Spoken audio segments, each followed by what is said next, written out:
Okay, so let's dive right in. This is the new iPad Pro, Apple's top-of-the-line tablet. It's got everything you love about last year's model, but made more current. It's available in two sizes, 12.9 inches and 11 inches. But don't let these sizes mislead you. This year's iPad Pros are even smaller than last year's models. The bezels have been reduced. It hugs the edges a bit more, but not all the way, so you still have a place to hold it. And now that these bezels are the same size on all sides, aesthetically, this is the most beautiful iPad I've ever seen. The LCD display too is gorgeous, with rich colors and sharpness. Small bezels mean no space for the home button / fingerprint sensor. That's been replaced with Apple's True Depth Face Unlock system. Now Face ID is your primary way of unlocking the new iPad Pro. It works regardless of how you hold it. So it will unlock whether you're holding your iPad vertically or horizontally. Because there is no home button,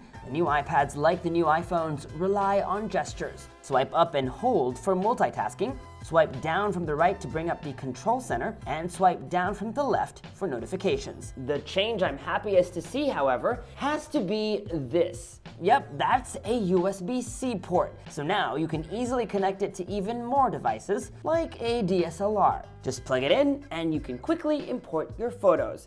Fingers crossed, the iPhones are next. Another thing I'm excited about is a new and improved Apple Pencil. It now has a matte rubbery finish that makes it easier to grip. One side is flat, reminiscent of a number 2 pencil. You can double tap anywhere on the bottom half to switch from pencil to eraser, which as an Apple Pencil user is great. The best part is that the pencil now sticks magnetically to one side of the iPad Pro, and when it's stuck, it's wirelessly charging also. So your pencil is always charged and ready to use. Powered by Apple's 12X Bionic chip, it's powerful enough to run a full version of Adobe Photoshop coming in early 2019, and other augmented reality apps. The new iPad Pro is meant for creatives, but it also makes a pretty decent laptop replacement. Apple has updated its smart keyboard folio case. It snaps on via connectors at the back of the iPad Pro and can be propped up in 2 ways, like